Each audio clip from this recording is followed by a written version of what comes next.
नमस्कार दोस्तों, आप देख रहे हैं अखबार वाले। दोस्तों, भारतीय सेना के हथियार बनाने के लिए सरकार की तरफ से ऑर्डिनेंस फैक्ट्री बोर्ड का गठन किया गया था। इसका गठन सन 1712 को डच के द्वारा किया गया था। बाद में इस पर ब्रिटिश आर्मी ने कंट्रोल कर लिया था। आजादी से लेकर वर्ष 2021 तक ऑर्डिनेंस फैक्ट्री बोर्ड भारतीय सैनिकों की मांग को पूरी करते आ रही है। यह भारत की तीनों सैनिकों के लिए असला बारूद गन को बना रही थी, लेकिन अब इसमें बड़ा बदलाव किया गया है। हमारे प्रधानमंत्री के द्वारा इस विभाग में बदलाव करते हुए 7 नए प्राइवेट कंपनियों को जोड़ा गया है। रक्षा क्षेत्र में आज जो 7 नई कंपनियां उतरने जा रही है, वो समर्थ राष्ट्र के उनके संकल्पों को और मजबूती देगी।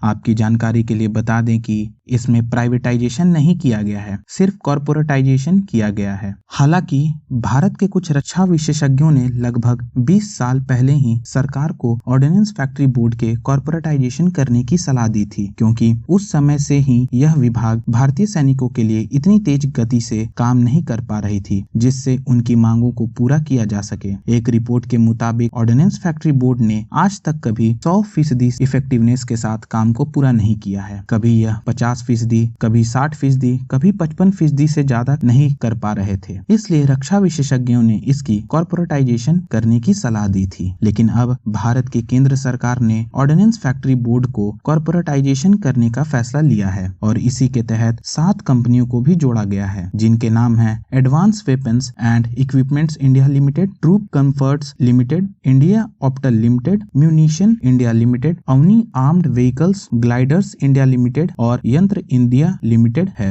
इन 7 कंपनियों को भारत की तीनों सेनाओं की तरफ से लगभग 65,000 करोड़ की डील्स भी सौंप दिए गए हैं। इतना ही नहीं, भारत सरकार का लक्ष्य है कि वित्तीय वर्ष 2024-25 तक भारत कम से कम $5 बिलियन के असला बारूद हथियारों को एक्सपोर्ट करे। यह नंबर काफी बड़े हैं, क्योंकि भारत अब तक रूस और अन्य देशों से हथियारों को खरीदता आया है। ऐसे में हथियारों के आयात को लेकर यह एक बड़ी संख्या है, जिसे इन 7 कंपनियों को मिलकर पूरा करना होगा। भारत आज भी सैनिकों के द्वारा इस्तेमाल किए जाने वाले सभी सामग्रियों को आयात करता है, जिसमें भारत की सरकार की मोटी रकम खर्च करनी पड़ती है। ऐसे में अगर घरेलू कंपनियां इन सामग्रियों को निर्माण करेगी तो भारत के सरकार के पैसे बचेंगे और मेक इन इंडिया के तहत आर्थिक मजबूती भी प्रदान होगी। इसी के साथ साथ भारत में बने मिलिट्री गुड्स को निर्यात भी कर सकेगी और बाजार में अपनी हिस्सेदारी को भी बढ़ाएगी। भले ही इन नंबर्स को पूरा कर थोड़ा मुश्किल साबित हो सकता है, लेकिन नामुमकिन नहीं, क्योंकि अगर भारत हथियारों की क्वालिटी और अत्याधुनिक को मेंटेन करने में कामयाब होता है तो अभी विश्व में कई छोटे छोटे ऐसे देश हैं, एग्जाम्पल से समझिए अफ्रीका के छोटे छोटे देश, श्रीलंका,